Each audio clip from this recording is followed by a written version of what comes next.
Dit is Radboud Science Snacks, de korte wetenschapspodcast van de Radboud Universiteit, waarin onderzoekers een klein onderdeeltje van hun vakgebied uitleggen. Dit keer gaan we het hebben over ageism of leeftijdsdiscriminatie met arbeids- en organisatiepsycholoog Beate van der Heijden. Beate, welkom. Dankjewel. Ja, wat is ageism precies? Leeftijdsdiscriminatie, en ik zou eigenlijk liever willen zeggen leeftijdsstereotypering.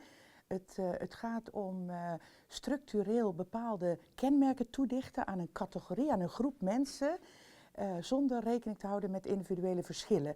Dus het kunnen ook positieve eigenschappen zijn, stereotypering. Daarom zou ik, maar bij ageism, en dan is misschien jouw vertaling eigenlijk wel heel correct, daar zie je uit onderzoek dat het doorgaans negatieve kenmerken zijn die aan ouderen worden toegedicht. Dus dan zouden we de leeftijdsdiscriminatie als label, maar stereotypering is wat neutraler. En wat voor stereotypen zijn dat dan die aan oudere mensen worden toegedicht? Nou, we hebben heel grootschalig onderzoek gedaan waarbij we mensen anoniem hebben laten opschrijven hoe zij dachten over 40-plussers. En achteraf was dat een goede keuze, want dan begint eigenlijk al een knik in oordelen door andere mensen over jouw functioneren. En heel veel voorkomende stereotypen, dus labels die op ouderen worden geplakt, ik heb het dan over oudere werknemers in mijn onderzoeksgebied, is dat ze niet flexibel zijn, minder innovatief, minder veranderingsbereid, duur. Eigenlijk allerlei dingen die heel funest zijn, omdat we zien op de huidige arbeidsmarkt dat mensen steeds vaker moeten veranderen qua competenties, functies veranderen met een steeds hogere snelheid qua inhoud. Dus al die dingen die juist voor flexibiliteit, voor innovativiteit belangrijk zijn, die worden dus niet aan ouderen toegeschreven. En waar is dat op gebaseerd? Is het waar dat ouderen wat minder flexibel zijn bijvoorbeeld? Nou, dit is een hele mooie vraag. Wij hebben natuurlijk ook gekeken naar hoe het daadwerkelijk zit met het functioneren en de functies van oudere werknemers, door aan leidinggevenden te vragen hoe ze oordelen over de functies en het functioneren. Nou, over het functioneren wordt eigenlijk bij de meeste oudere werknemers voldoende tot goed. Nou, wij denken, we hebben natuurlijk ook geprobeerd antwoord te geven op de kip of het ei verhaal. Hè? Van zou het nou zijn dat er bepaalde dingen gebeuren met het ouder worden, waardoor je leidinggevende wat negatiever over je gaat denken, of is de leidinggevende de oorzaak?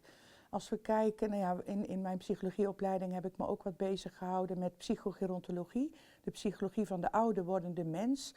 En je ziet met het ouder worden een wat afname in reactiesnelheid, in geheugen.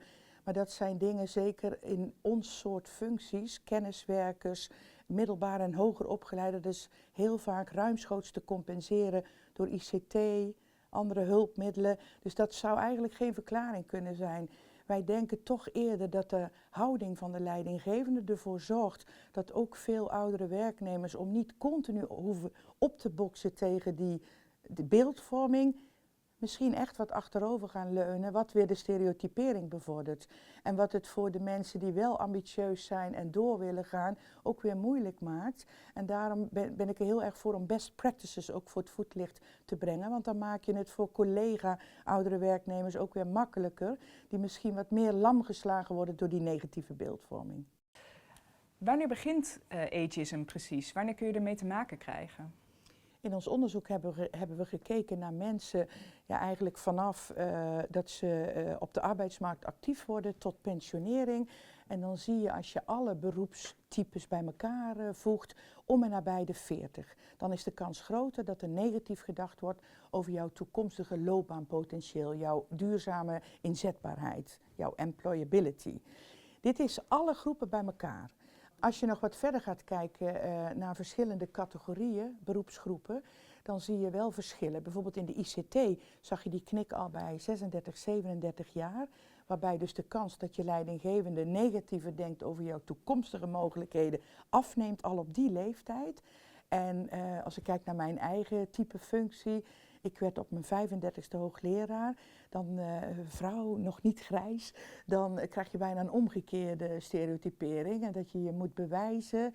Ik heb zelf maar gewoon altijd heel dicht bij mezelf gebleven door gewoon te doen wat ik kan en mijn best te doen.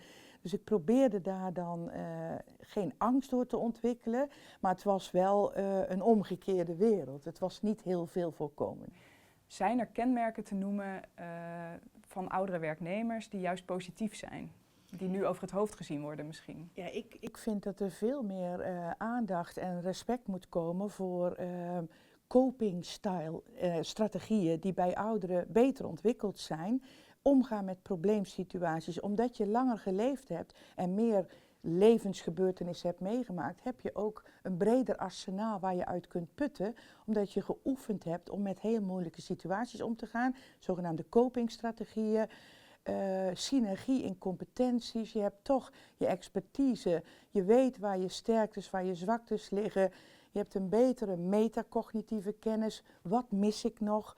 Waar ben ik goed in? Bij wie moet ik te raden als ik een hiaat in mijn kennis heb? Dus dat overzicht. En het betekent zeker niet dat we moeten gaan discrimineren naar jongere medewerkers. Want er zijn ook echt daadwerkelijk wel oudere werknemers die niet de state-of-the-art knowledge bijhouden. Dus dan is juist samenwerken met jongeren die met state-of-the-art kennis net uit de schoolbanken komen ook weer heel belangrijk. Maar de wijsheid, emotionele volwassenheid is ook denk ik een eigenschap die wel heel voordelig is. En dat is ook in teams, in grote projecten kunnen managen, overzicht kunnen bewaken. Je hebt daar meer mee kunnen oefenen door je langere leven. Als je kijkt naar stereotypering, vanuit de literatuur, de basis, eigenlijk heb je dan onvoldoende kennis over het individu waar je een oordeel over moet vellen. Nou, we kennen het van als je iemand tegenkomt in een donker steegje die eruit ziet als iemand waar je in het verleden een heel enge ervaring mee hebt, dan ga je die persoon categoriseren. Gevaar, ik moet weg. Als die andere persoon daar niks van merkt, is dat helemaal niet erg. Je gaat een blokje om en je voelt je weer veilig.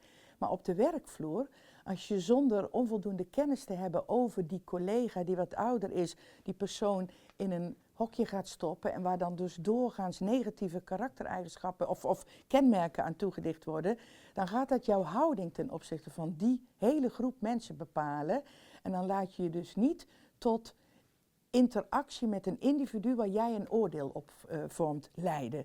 Daarom is het zo belangrijk om stereotypering tegen te gaan. Als we denken aan mentorschap, dan denken we vaak een oudere coacht een jongere. Maar je zou heel goed ook 2 richtingen op mentorschap kunnen doen, waarbij een jongere ook nieuwe kennis met de oudere deelt. En als je het voordeel van een dergelijke aanpak is dat er 2 richtingen op gaat, dat beide partijen zich gewaardeerd en gehoord voelen.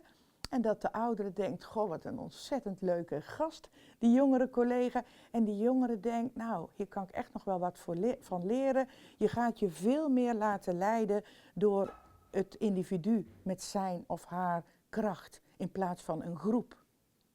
Stereotypering, de hele familiarity-hypothese vanuit stereotyperingsonderzoek. Familiarity, bekendheid, onbekend maakt onbemind.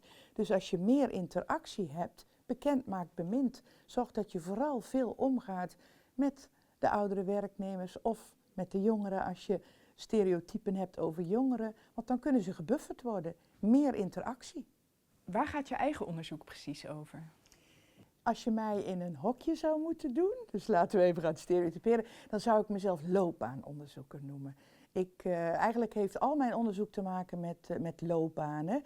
En op dit moment houd ik me in het bijzonder bezig met duurzame loopbanen, die ik heel eenvoudig uitgelegd zou willen definiëren als hoe kan ik gezond, gelukkig en productief de eindstreep halen.